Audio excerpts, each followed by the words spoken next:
So hello everyone, Swami Vivekananda AKR chemistry classes में आप सभी का स्वागत है। तो देखिए भाई, नेक्स्ट जो हमारे क्वेश्चन है वो कौन से हैं? वो केमिकल शिफ्ट डिफरेंस के क्वेश्चन हैं। वो कौन से भाई? Chemical shift difference. अब एक केमिकल शिफ्ट डिफरेंस करने से पहले मतलब कि मैं आपको एक चीज़ बताऊंगा कि हमारे क्वेश्चन आता है B induced, B naught, B effect. भाई हमारे पास एक चेन आ जाएगी, कुछ भी आ जाएगा, वहां पे हमें बी इंड्यूस्ड पूछ लेगा भाई कौन से कार्बन एटम का कौन से प्रोटॉन में बी इंड्यूस्ड ज़्यादा है। ठीक है, ये चीज़ समझिए। क्वेश्चन कैसा आ सकता है? ये क्वेश्चन और आ सकता है जहाँ पे हमें फाइंड आउट करना होगा बी नोट, बी इंड्यूस्ड या बी इफेक्ट। ठीक है, ये चीज़ पूछ सकता है। ठीक है, और आपको एक चीज़ और बता देता हूँ, जो बी इफेक्ट है, जो B effect is directly proportional to precessional frequency होता है। वो कैसे होता है सब चीज़ आपको मैं बताऊंगा, सब चीज़ें बताऊंगा आपको किस प्रकार बी इफेक्ट जो है प्रीसेशनल फ्रीक्वेंसी के इक्वल होता है। ठीक है, ये सारी चीज़ें मैं आपको पहले बता देता हूँ। देखिए क्या होता है बी नोट, ये बी इंड्यूस्ड क्या होता है, देखिए आप।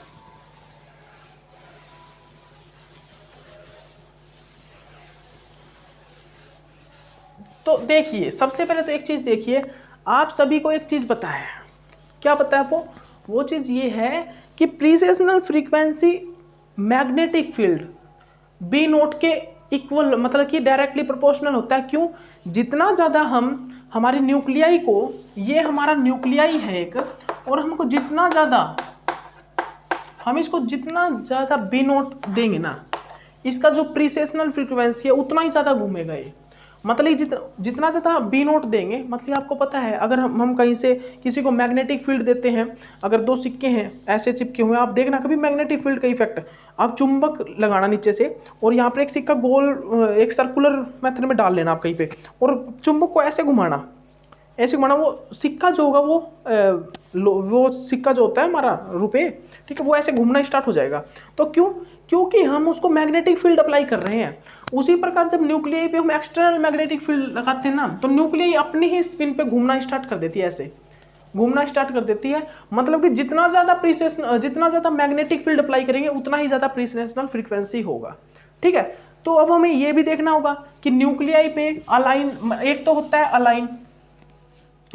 अलाइन करना, एक होता है इंड्यूस्ड, मतलब कि एक होता है मतलब कि अलाइन कर जाए, जो मैग्नेटिक फील्ड है वो अलाइन कर जाए, और एक अलाइन वाले में क्या करना पड़ेगा, हमें ज़्यादा मैग्नेटिक फील्ड अप्लाई करना पड़ेगा।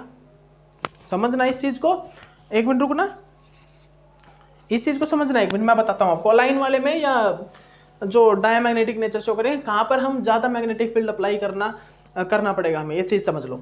एग्जाम्पल के साथ समझाता हूँ आपको ये चीज़ में। ठीक है, ये हमारे पास एक एग्जाम्पल है CH3 CH2 CH2Cl। ये हमारे पास एक एग्जाम्पल है भाई, समझना। यहाँ पर मैं बी नोट, बी इंड्यूस्ड और बी इफेक्ट को बताऊंगा कहाँ पर कौन सी चीज़ ज़्यादा होगी। भाई असाइनमेंट करवा रहे हैं तो आपको ये B naught, B induced, B effective. B naught है external magnetic field, B induced क्या है? बी इंड्यूस्ड वो है जो इनकी मतलब कि इनके अंदर जो मैग्नेटिक फील्ड जनरेट हो रहा है ना, B naught external magnetic field, B induced वो जो इन न्यूक्लियाई के अंदर जो मैग्नेटिक फील्ड जनरेट हुआ है इनके घूमने से, ये जो घूम रहे हैं इनके अंदर जो मैग्नेटिक फील्ड जनरेट हो रहा है वो है बी इंड्यूस्ड। ठीक है, जो हमारी न्यूक्लियाई जनरेट कर रही है, जो हमारी ये न्यूक्लियाई जनरेट कर रही है ये बी इंड्यूस्ड, जो हम बाहर से दे रहे हैं वो एक्सटर्नल मैग्नेटिक फील्ड, और बी इफेक्ट जितना लग रहा है, जो बाहर से इफेक्ट दे रहे हैं वो कितना लग रहा है, जो हम इफेक्ट अप्लाई कर रहे हैं एक्सटर्नल मैग्नेटिक फील्ड, वो बताता हूँ आपको। देखना यहाँ पर भाई क्लोरीन है, क्लोरीन है इलेक्ट्रोनेगेटिव एटम, हाईली इलेक्ट्रोनेगेटिव। तो ये कहाँ से सबसे ज़्यादा इलेक्ट्रॉन खींचेगा? जो इसके नियर अबाउट जो प्रोटॉन होंगे, तो यहाँ से सबसे ज़्यादा प्रोटॉन खींचेगा। तो यहाँ पे होगा भाई पार्शियल पॉजिटिव चार्ज सबसे कम, यहाँ पर डबल पार्शियल पॉजिटिव होगा, यहाँ पर ट्रिपल पार्शियल पॉजिटिव होगा। ट्रिपल पार्शियल पॉजिटिव, इसका मतलब क्या भाई? ट्रिपल पार्शियल पॉजिटिव और उसके बाद एक और क्वार्टरी मतलब कि पार्शियल पॉजिटिव, उसके बाद नहीं होता, उसके बाद इफेक्ट नहीं आता इलेक्ट्रोनेगेटिव ग्रुप का ज़्यादा। मैक्सिमम तो इफेक्ट यहाँ तक ही होता है 3 कार्बन तक, और 3 से 4 कार्बन तक चला जाता है। ठीक है, तो सबसे ज़्यादा इलेक्ट्रोनेगेटिविटी का इफेक्ट कहाँ पर होगा? इस कार्बन पर, इन प्रोटॉन्स पर, फिर उसके बाद इस पर, फिर इसके बाद इस पर। तो यहाँ पर क्या होगा? अब इलेक्ट्रॉन डेंसिटी, आपने एक चीज़ तो पता है, जहाँ पे प्रोटॉन के अंदर इलेक्ट्रॉन डेंसिटी जितनी ज्यादा होगी ना, वहां पर बी इंड्यूस्ड उतना ही ज्यादा होगा। समझना एक चीज को, जहां पर इलेक्ट्रॉन डेंसिटी जितनी ज्यादा होगी, मान लीजिए यहां से मैंने बी नोट अप्लाई किया, B naught external magnetic field, और यहां पर इलेक्ट्रॉन डेंसिटी बहुत ज्यादा है भाई, बहुत ज्यादा यहां पर क्या है इलेक्ट्रॉन डेंसिटी, ठीक है इलेक्ट्रॉन डेंसिटी। तो यहां पर क्या होगा, यहां पर बी इफेक्ट जो है ना बहुत कम लग पाएगा, यहां पर बी इफेक्ट बहुत ही कम लग पाएगा, बिकॉज यहां पर बी इंड्यूस्ड बहुत ज्यादा है, बिकॉज यहां पर इसका जो बी इंड्यूस्ड है वो बहुत ज्यादा है। समझ लेना इस चीज को, मैं कंप्लीट कराऊंगा उस एनएमआर जब टॉपिक कराऊंगा वहां पर, लेकिन अभी आप बेसिक समझ लीजिए कि जहां पर इलेक्ट्रॉन डेंसिटी बहुत ज्यादा होगी वहां पर ये B naught external magnetic field बहुत कम अप्लाई हो पाएगा उस जगह पर, ठीक है। और जहां पर इलेक्ट्रॉन डेंसिटी बहुत कम होगी वहां पर बी नोट मैक्सिमम अप्लाई हो पाएगा, ठीक है। तो वहां पर बी इफेक्टिव की वैल्यू बहुत ज्यादा होगी, ठीक है। जहां पर इलेक्ट्रॉन डेंसिटी कम होगी, जहां पर इलेक्ट्रॉन डेंसिटी कम होगी वहां पर बी इफेक्टिव हाई होगा, बस ये इतना समझ लीजिए आप, जहां पर इलेक्ट्रॉन डेंसिटी कम वहां पर बी इफेक्टिव हाई, ठीक है, ठीक ओके। और जहां पर इलेक्ट्रॉन डेंसिटी हाई होगी वहां पर बी इफेक्टिव लो होगा, वहां पर बी इफेक्टिव लो होगा। और वहां पर हम बोले कि और ये तो बी इफेक्टिव होगा कि कहां पर हाई होगा कहां पर लो होगा, ये तो ठीक है। उसके बाद मैं बोलूं कि बी नोट कहां पर सबसे ज्यादा अप्लाई हो पा रहा है, बी नोट कहां पर सबसे ज्यादा होगा, मतलब कहां पर सबसे ज्यादा अप्लाई हो पाएगा बी नोट, जहां पर इलेक्ट्रॉन डेंसिटी सबसे कम है, जहां पर इलेक्ट्रॉन डेंसिटी सबसे कम है वहां पर सबसे ज्यादा अप्लाई हो पाएगा। तो बी नोट कहां पर होगा, इस वाले पर, ठीक है। इनको मैंने नेम दे दिए ए बी और सी, ए बी सी नाम दे दिया, ठीक है। तो अब देखिए बी नोट और बी इफेक्टिव से आप क्या समझे, सुन लो दोबारा, बी नोट कहां पर सबसे ज्यादा लग पाएगा भाई, ए बी सी में से, B naught A B C में से कहां पर सबसे ज्यादा होगा, तो ए में सबसे ज्यादा होगा बी नोट, फिर बी में, फिर सी में, बिकॉज वहां पर इलेक्ट्रॉन डेंसिटी सबसे कम है प्रोटॉन में, बिकॉज क्लोरीन का सबसे ज्यादा इफेक्ट इन प्रोटॉन्स पे ही लग रहा है, यहां पर इलेक्ट्रॉन डेंसिटी बहुत कम है, तो बी नोट सबसे ज्यादा होगा यहां पर, ठीक है। उसके बाद आता है बी नोट के बाद बी इंड्यूस्ड, भाई जो हमारे जो इलेक्ट्रॉन डेंसिटी जहां पर सबसे ज्यादा होगी ना वहां पर भाई इलेक्ट्रॉन घूमेंगे, वहां पर मैग्नेटिक फील्ड भी ज्यादा होगा, उसका खुद का जो मैग्नेटिक फील्ड होगा, जो इंड्यूस्ड मैग्नेटिक फील्ड बोलते हैं हम, खुद जो इलेक्ट्रॉन जो मैग्नेटिक फील्ड इंड्यूस्ड कर रहे हैं वो ज्यादा होगा, ठीक है, जो वो खुद जनरेट कर रहा है, ठीक है। तो बी इंड्यूस्ड कहां पर सबसे ज्यादा होगा, जहां पर इलेक्ट्रॉन डेंसिटी सबसे ज्यादा होगी वहां पर होगा। तो यहां पर इलेक्ट्रॉन डेंसिटी किस में सबसे ज्यादा भाई, सी में, C B A, B induced का आ गया ये आंसर, ठीक है। अब मैं आपसे पूछूं कि बी इफेक्टिव क्या है, बी इफेक्टिव क्या होता है भाई, बी इफेक्टिव होता है B naught minus B induced, B naught minus B induced, B naught में से बी इंड्यूस्ड घटा दो, तो मान लो बी नोट में से मैंने बी इंड्यूस्ड घटा दिया, वो बी इफेक्टिव होता है, ठीक है। तो जहां पर सबसे ज्यादा बी नोट अप्लाई हो पाएगा ना, जहां पर सबसे ज्यादा बी नोट अप्लाई हो पाएगा वहां पर बी इफेक्टिव भी सबसे ज्यादा होगा, समझ रहे हो ना आप। मान लो बी नोट की वैल्यू जितनी ज्यादा होगी ना उतना ही ज्यादा बी इफेक्टिव होगा, बी नोट की वैल्यू जितनी ज्यादा होगी और बी इंड्यूस्ड की वैल्यू जितनी कम होगी। मान लो बी नोट बहुत ज्यादा है, बी नोट मैंने ले लिया 11 टेस्ला, बी नोट ले लिया मैंने 11 टेस्ला, और जहां पर बी इंड्यूस्ड सबसे कम होगा ना, जहां पर बी इंड्यूस्ड सबसे कम होगा वहां पर बी इफेक्टिव सबसे ज्यादा आएगा। क्यों आएगा, बी नोट की वैल्यू फिक्स है 11 टेस्ला। मान लो इस वाले में जो बी इंड्यूस्ड कितना फॉर्म हो रहा है 0.1, इसमें हो रहा है 0.2, इसमें हो रहा है 0.3। अब बताओ कहां पर बी इफेक्टिव सबसे ज्यादा आ रहा है, 0.1 वाले में कितना आ रहा है 10.9, 0.11 मतलब कि 0.1 जहां पर बी इंड्यूस्ड है, ये बी इंड्यूस्ड की वैल्यू है 0.1, 0.2, 0.3, ठीक है। तो 0.1 जहां पर बी इंड्यूस्ड फॉर्म हो रहा है, बी इंड्यूस्ड कहां पर ज्यादा होगा, जहां पर इलेक्ट्रॉन डेंसिटी ज्यादा होगी, तो इलेक्ट्रॉन डेंसिटी तो यहाँ पर बहुत कम है प्रोटॉन में, तो यहाँ पर 0.1 बी इंड्यूस्ड टेस्ला, ठीक है। यहाँ पर 0.2, यहाँ पर 0.3। तो मैंने क्या किया मैंने, ये टेस्ला है यहाँ पर, ये भी तो मैग्नेटिक फील्ड है एक प्रकार से, तो टेस्ला इसकी यूनिट, ठीक है। बी नोट में से बी इंड्यूस्ड घटा दिया, बी नोट मेरा फिक्स है कितना भाई, बी नोट तो फिक्स ही होगा ना, मैं एक्सटर्नल मैग्नेटिक फील्ड जो दूंगा बाहर से जो बी नोट अप्लाई करूंगा एक्सटर्नल मैग्नेटिक फील्ड वो तो फिक्स होगा, तो वो मैंने 11 टेस्ला दिया या 11 टेस्ला दिया या 16 टेस्ला दिया, कितना भी मान लो फिक्स कर दिया, ठीक है। अब हमें देखना बी इंड्यूस्ड किस में कितना फॉर्म हुआ है, तो सबसे पहले वाले में जहां पर इलेक्ट्रॉन डेंसिटी सबसे कम है ना वहां पर बी इंड्यूस्ड सबसे कम होगा, तो माइनस कर दो भाई इस वाले को माइनस करो, सबसे ज्यादा वैल्यू आएगी बी इफेक्टिव की। बी इफेक्टिव क्या, B naught minus B induced. तो यहाँ पर बी नोट 16 टेस्ला है मान लो, और बी इंड्यूस्ड 0.1, तो कितनी आई 15.9 वैल्यू। इसके लिए निकालूंगा तो 15.8 आएगी, इसके लिए निकालूंगा तो 15.7 आएगी वैल्यू। तो इससे हमें पता लग गया इलेक्ट्रॉन डेंसिटी जहां पर जितनी कम होगी ना, वहां पर बी नोट उतना ज्यादा होगा, बी इफेक्टिव उतना ही ज्यादा होगा, और वहां पर बी इंड्यूस्ड सबसे कम होगा जहां पर इलेक्ट्रॉन डेंसिटी कम होगी। तो आपको पता लग गया होगा B induced B effective in चीजों का, ठीक है। बी इफेक्टिव कहां पर ज्यादा होगा, जहां पर बी नोट सबसे ज्यादा अप्लाई हो रहा होगा, जहां पर इलेक्ट्रॉन डेंसिटी सबसे कम होगी। तो कहां पर होगा भाई, ए बी सी, ये ऑर्डर होगा बी इफेक्टिव का, ठीक है। ये बी इफेक्टिव का ऑर्डर है। तो फाइनली अब हम समझते हैं, अब हम यहाँ पर क्या देखेंगे। अब एक चीज और देखना, आपको मैं बताता हूं, ये क्वेश्चन भी है frequency swipe method, magnetic swipe method.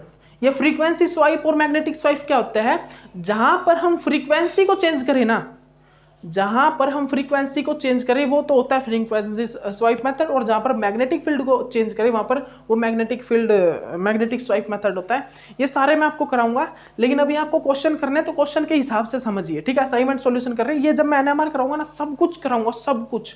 अभी मैं बस क्वेश्चन के हिसाब से आपको थोड़ा थोड़ा करा रहा हूं, ताकि आपको क्वेश्चन आगे जो करेंगे उनमें थोड़ी सी कोई प्रॉब्लम ना आए, ठीक है।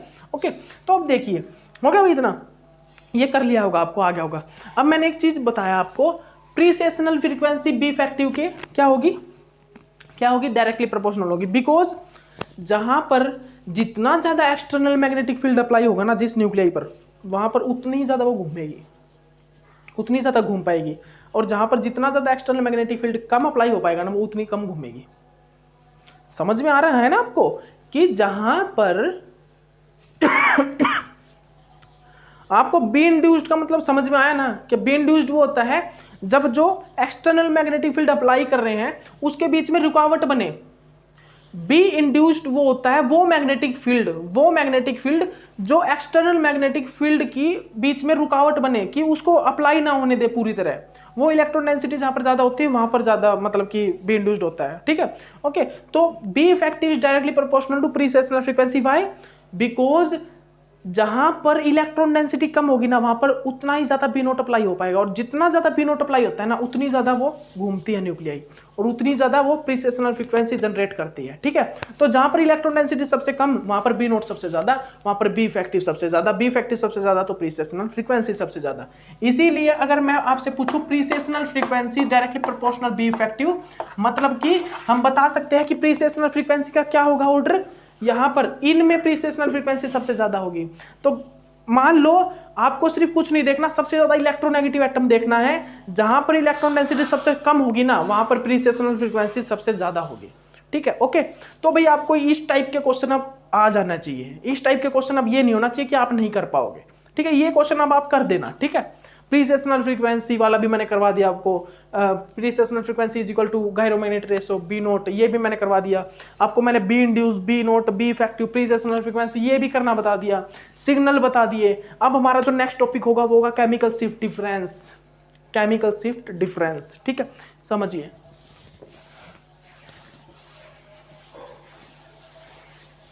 आइए आज ये टॉपिक पे, जो नेक्स्ट टॉपिक जो हमारा एनएमआर का वो है केमिकल शिफ्ट डिफरेंस, ठीक है। एक मिनट रुकिए,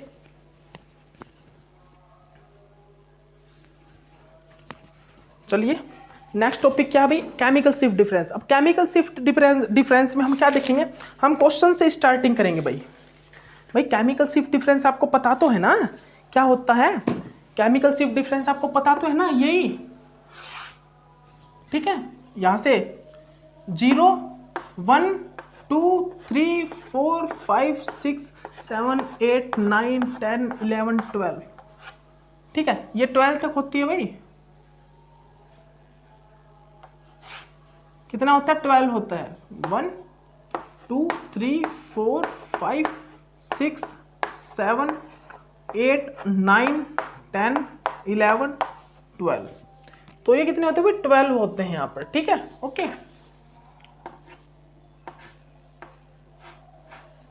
12, ठीक है।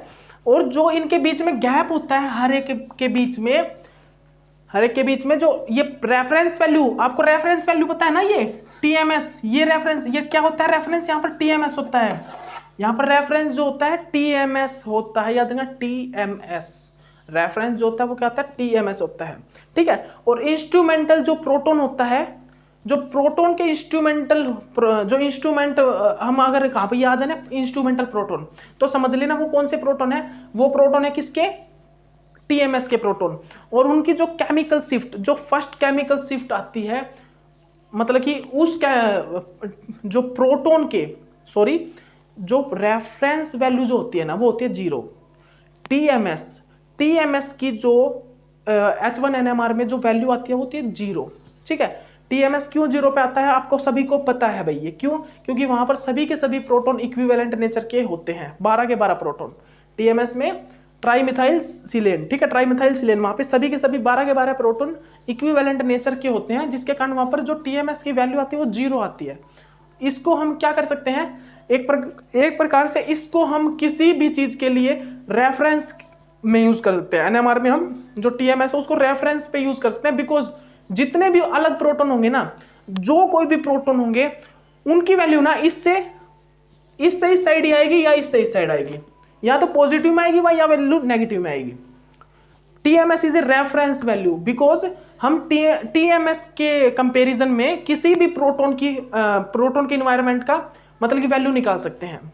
टीएमएस के कंपैरिजन में हम किसी भी प्रोटॉन की पीपीएम वैल्यू को फाइंड आउट कर सकते हैं। भाई मान लो मैंने एक टीएमएस ले लिया और टीएमएस में मैंने डाल दिया भाई CH3CH2 प्रोपेन को डाल दिया। अब प्रोपेन में कितने सिग्नल हैं, प्रोपेन में सिग्नल भाई आएंगे 2, ठीक है, 6H के लिए और 2H के लिए, 2 प्रोटॉन के 2 सिग्नल आएंगे, ठीक है। तो मैंने जैसे ही डाले ना, तो उनके सिग्नल की जो वैल्यू होगी ना, वैल्यू होगी, वहां पर कोई भी इलेक्ट्रोनेगेटिव एटम नहीं है, तो वो उनकी जो सिग्नल की वैल्यू आएगी वो आएगी 0.5 से 2 तक, 0.5 से 2 के बीच में आएगी, 0.5 से 2 ppm के बीच में। मतलब कि इनके जो सिग्नल की वैल्यू आई और यहाँ पर कोई भी इलेक्ट्रोनेगेटिविटी इफेक्ट नहीं है, जब भी इनकी वैल्यू जो रेफरेंस वैल्यू से इस साइड ही आई, तो हम रेफरेंस वैल्यू के कंपैरिजन में किसी भी चीज का, किसी भी केमिकल का पीपीएम वैल्यू निकाल सकते हैं। किसी की भी चीज का हम पीपीएम वैल्यू, हम प्रोटॉन का नेचर वगैरह सब कुछ जान सकते हैं पीपीएम से, मतलब कि रेफरेंस वैल्यू टीएमएस से, ठीक है। टीएमएस को रख दो, टीएमएस सॉल्यूशन को ले लो और उसमें सॉल्यूशन में डिसॉल्व करो और हमारा एनएमआर स्पेक्ट्रम लो। टीएमएस से वो या तो पॉजिटिव साइड आएगा या नेगेटिव साइड आएगा, और टीएमएस में ये चीज समझ लो, इस साइड जाएगा तो क्या कहलाएगा, डीसील्डेड, ठीक है, और इस साइड जाएंगे तो क्या कहलाएगा, सील्डेड, ठीक है। तो समझ लो क्या बोल रहा हूं मैं, किसी भी या तो कोई भी प्रोटॉन लेंगे ना, या तो वो सील्डेड रीजन में जाएगा या कोई प्रोटॉन डीसील्डेड रीजन में जाएगा, लेकिन इस रीजन पे, बिल्कुल इस पॉइंट पे कोई भी प्रोटॉन अपनी वैल्यू नहीं देगा, बिकॉज एक ही ऐसा मतलब कि कंपाउंड है, हम प्रोटॉन एनएमआर के लिए, डिफरेंट के लिए नहीं, प्रोटॉन एनएमआर के लिए, C13 एनएमआर के लिए, यही एक ऐसा मतलब कि केमिकल है जो कि हम रेफरेंस के लिए यूज कर सकते हैं, ठीक है, रेफरेंस के लिए इसको रेफरेंस ले लेंगे, और जितने भी केमिकल के लिए हमें प्रोटॉन एनएमआर लेना होगा उनकी वैल्यू या तो सील्डेड में आएगी या डीसील्डेड में आएगी, लेकिन 0 पे नहीं आएगी, ठीक है। ओके, ये चीज समझ में आई। तो इसके बाद देखिए, अब इसके बाद देखिए, अब देखेंगे हम केमिकल शिफ्ट डिफरेंस।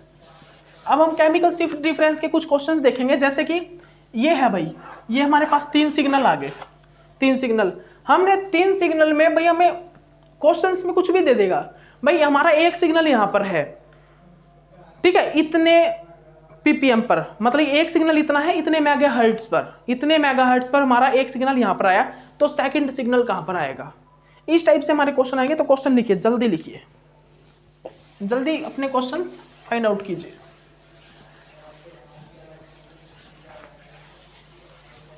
जल्दी से अपने क्वेश्चन को फाइंड आउट कीजिए।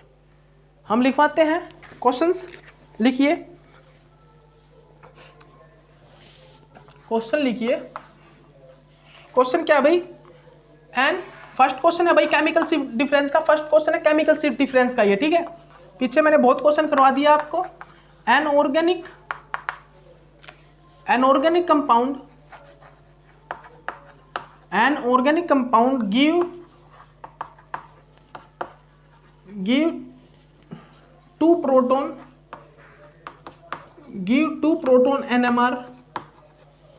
give two proton NMR signal,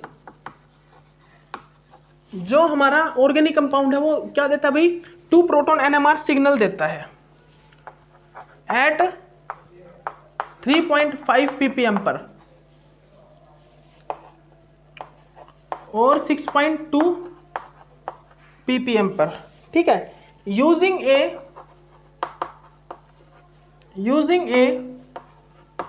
300 megahertz instrument, and हमने जो इंस्ट्रूमेंट यूज किया वो 300 मेगाहर्ट्ज का है।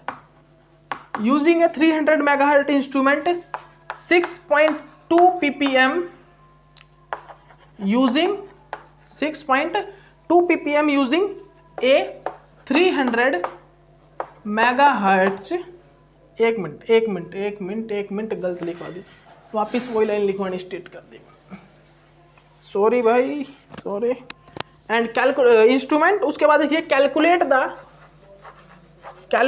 The precessional frequency of proton, calculate the precessional frequency of proton.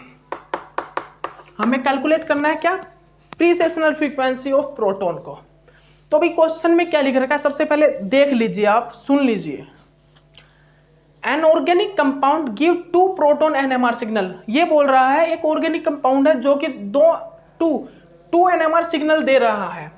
First जो सिग्नल है, पहला सिग्नल वो है 3.5 ppm पे, सेकंड जो सिग्नल है वो है 6.2 ppm पे, यूजिंग ए 300 मेगाहर्ट्ज इंस्ट्रूमेंट। मतलब कि 300 मेगाहर्ट्ज इंस्ट्रूमेंट पता लग गया होगा आपको।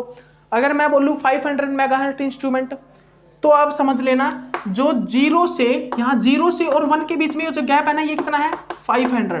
मतलब कि जो 0 से लेके 1 के बीच में जो गैप है, मतलब कि 1 ppm पे जो सिग्नल आएगा वो 500 मेगाहर्ट्ज इंस्ट्रूमेंट पे आएगा।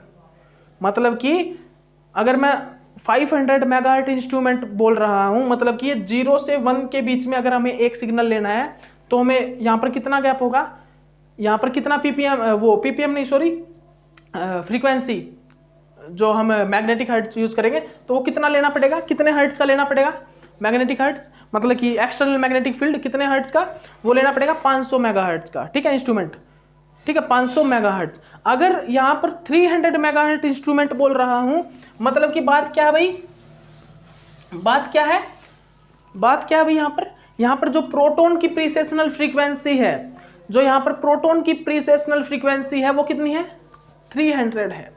अब सीधी सी बात है, सिग्नल हमारे ppm में ना, हमारे सिग्नल जो है वो ppm में ना, उनको मल्टीप्लाई कर दो 300 मेगाहर्ट्ज इंस्ट्रूमेंट के साथ, हमारी वैल्यू आ जाएगी।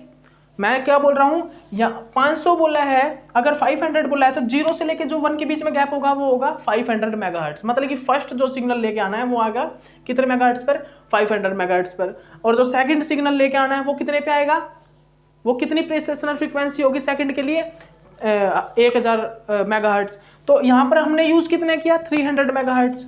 तो मतलब कि मेरे कहने का मतलब क्या है, यहाँ पर जो 0 से 1 का गैप होगा वो कितना होगा, 300 मेगाहर्ट्ज। यहाँ पर 300 मेगाहर्ट्ज गैप है ये, ठीक है। तो फर्स्ट सिग्नल के लिए हमें जो प्रीसेशनल फ्रीक्वेंसी निकली हमारी वो निकली इतनी, क्योंकि हमें 300 मेगाहर्ट्ज इंस्ट्रूमेंट यूज किया ना, तो वहाँ पर जो प्रीसेशनल फ्रीक्वेंसी है प्रोटॉन की वो कितनी, 300 मेगाहर्ट्ज है। TMS के प्रोटॉन की, TMS प्रोटॉन की जो प्रीसेशनल फ्रीक्वेंसी है वो 300 मेगाहर्ट्ज है, ठीक है। तो यहाँ पर 0 से 1 सिग्नल, 0 से 1 तक एक ppm वैल्यू का सिग्नल निकालने के लिए 300 मेगाहर्ट्ज प्रीसेशनल फ्रीक्वेंसी होगी, ठीक है। तो यहाँ पर 3.5 ppm पे एक सिग्नल है, ये हो गया भाई नंबर 1 सिग्नल, ये हो गया नंबर 2 सिग्नल, ये हो गया नंबर 3 सिग्नल, और 1 ये हो गया भाई 4, और इसके बीच में एक सिग्नल है हमारा, यहाँ पर एक सिग्नल हमारा कहाँ पर है, 3.5 ppm पर है, एक सिग्नल जो हमारा 3.5 ppm पर है, ओके। मतलब कि हमारा 300 मेगाहर्ट्ज का एक इंस्ट्रूमेंट है, ठीक है। और जो 0 से लेके 1 ppm तक हमें कितना मतलब कि प्रीसेशनल फ्रीक्वेंसी होगा, कितना मेगाहर्ट्ज का इंस्ट्रूमेंट चाहिए होगा, 300 मेगाहर्ट्ज का इंस्ट्रूमेंट है, तो प्रीसेशनल जो हमारा इंस्ट्रूमेंट का वो कितना है, इंस्ट्रूमेंट कितने मेगाहर्ट्ज का यूज किया, 300 मेगाहर्ट्ज का। तो यहाँ पर 0 से लेके 1 सिग्नल तक जो प्रीसेशनल फ्रीक्वेंसी जनरेट होगी ना वो प्रोटॉन की, वो कितनी होगी, 300 मेगाहर्ट्ज। तो 0 से लेके 1 तक कितनी हुई, 300, 0 से लेके 2 तक कितनी हुई, 600, 0 से लेके 3 तक कितनी हुई, 900, और 0 से लेके 3.5 तक कितनी हुई, कितनी हुई भाई, मल्टीप्लाई कर दो 300 इंटू 3.5, 0 0 5 15 0 0 कितनी होगी भाई ये 1000 ये होगी भाई, हाँ ठीक है 1050, ठीक है 1050, ठीक है ओके। समझ में आया ना, समझ में आ गया ना आपको, ठीक है यही है ना, ठीक है ओके। तो ये आ गई भाई इसकी प्रीसेशनल फ्रीक्वेंसी। तो हमारी जो 3.5 ppm पर जो प्रीसेशनल फ्रीक्वेंसी आई वो कितनी आई भाई, 3.5 पर वो आई भाई 1050 प्रीसेशनल फ्रीक्वेंसी। सेकंड जो सिग्नल है वो किस पर है भाई, सेकंड जो सिग्नल है 6.2 पर, 4 5 6 और ये है भाई यहाँ पर 2, 6.2 ppm। यहाँ पर जो क्या भाई 6.2 ppm, कुछ नहीं करना आपको, 6.2 ppm है ना और इसकी प्रीसेशनल फ्रीक्वेंसी निकालनी है। तो कुछ मत करो, बस जितने मेगाहर्ट्ज का इंस्ट्रूमेंट है ना उससे मल्टीप्लाई कर देना। वो तो मैं समझा रहा था, लेकिन सिंपल भाषा में अगर आपको जल्दी क्वेश्चन करना तो सुन लीजिए। जितने भी मेगाहर्ट्ज का इंस्ट्रूमेंट हो और ppm की वैल्यू दे रखी हो और हमसे निकलवा रहा हो प्रीसेशनल फ्रीक्वेंसी, तो मेगाहर्ट्ज जितने मेगाहर्ट्ज का इंस्ट्रूमेंट है ना उसको मल्टीप्लाई कर दिए ppm से, कर दो भाई इसको 300 से कर दीजिए। कितनी आ गई वैल्यू 6.2 300, 0 0 6 0 0 0 18 0 0 6 18, तो भाई 1860 मेगाहर्ट्ज, ठीक है। तो यहाँ पर जो प्रीसेशनल फ्रीक्वेंसी आ गई भाई, यहाँ पर आ गई 1860 मेगाहर्ट्ज प्रीसेशनल फ्रीक्वेंसी, यहाँ पर जो आ गई 1050 प्रीसेशनल फ्रीक्वेंसी है, मेगाहर्ट्ज प्रीसेशनल फ्रीक्वेंसी, ठीक है। तो हमने निकाल ली भाई, calculate the precessional frequency of proton. हमारे सिग्नल आए 3.5 पे और 6.2 ppm पर, हमारा दो सिग्नल आए, उसकी प्रीसेशनल फ्रीक्वेंसी निकालनी है। कुछ नहीं करना, जितने मेगाहर्ट्ज का इंस्ट्रूमेंट हो और प्रीसेशनल फ्रीक्वेंसी पूछ रखी हो, ppm की वैल्यू दे रखी हो, तो बस ppm की वैल्यू को मल्टीप्लाई कर देना, आ जाएगी। ppm की वैल्यू को मल्टीप्लाई कर देना, हमारा प्रीसेशनल फ्रीक्वेंसी कैलकुलेट हो जाएगा। ओके, एक मिनट रुकना।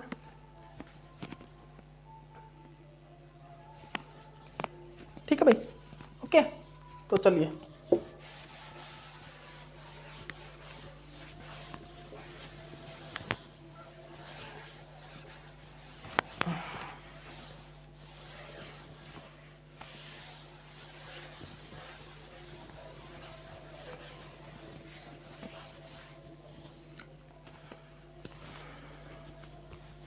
चलिए नेक्स्ट क्वेश्चन देखिए। हमारा नेक्स्ट क्वेश्चन क्या है भाई, नेक्स्ट क्वेश्चन जल्दी लिखिए क्योंकि टाइम नहीं है इतना।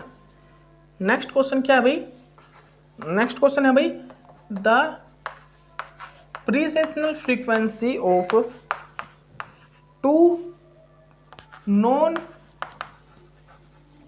इक्विवेलेंस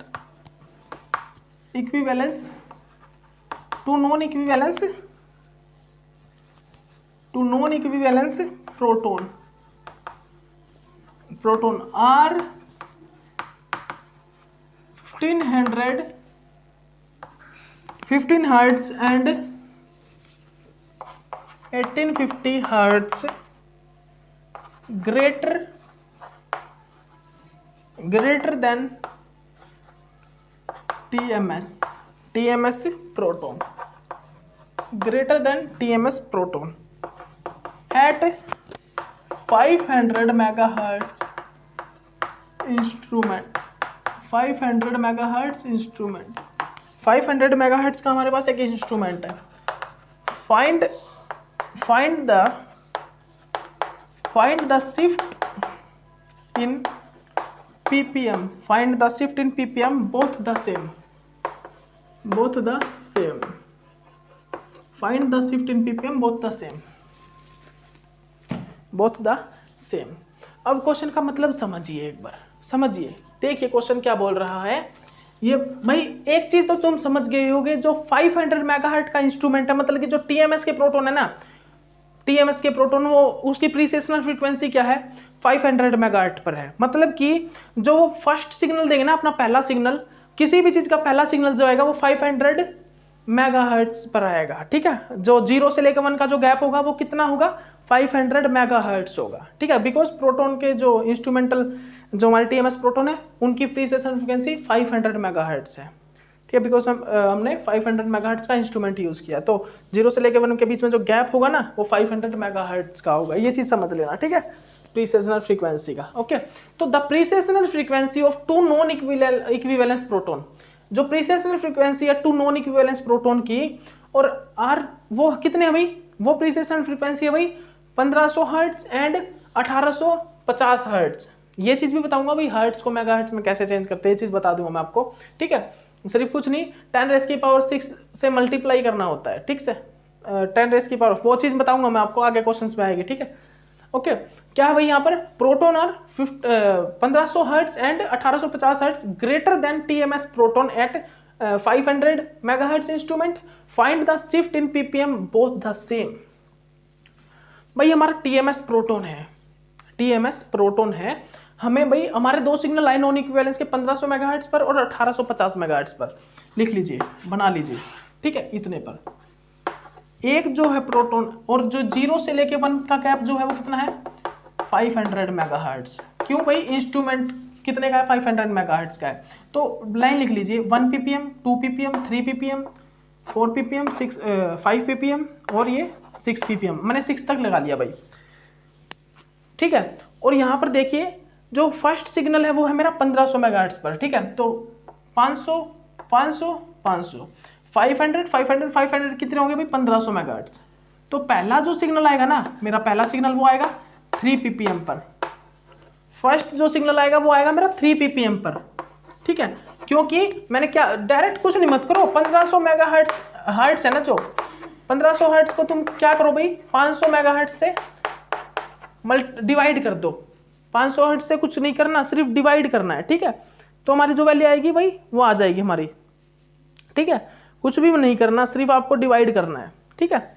ओके, डिवाइड कर देना, सिर्फ ये मेगाहर्ट्ज में भी कन्वर्ट करना मैं बता दूंगा आपको, ठीक है। तो कितनी आ जाएगी वैल्यू 3 आ जाएगी, कितना आ जाएगा भाई 3 ppm, या बेशक से आप यहाँ पर लिख सकते हो मेगाहर्ट्ज, बेशक से अभी आप इसको लिख लो मेगाहर्ट्ज, ठीक है, अभी आप इसको लिख सकते हो कि ये मेगाहर्ट्ज में ही है, ठीक है, मेगाहर्ट्ज में, ठीक है। हर्ट्ज में कब आते हैं वो चीज़ मैं आपको बता दूंगा, ठीक है, हर्ट्ज को मेगाहर्ट्ज में कैसे चेंज करना है, मेगाहर्ट्ज को हर्ट्ज में, ठीक है।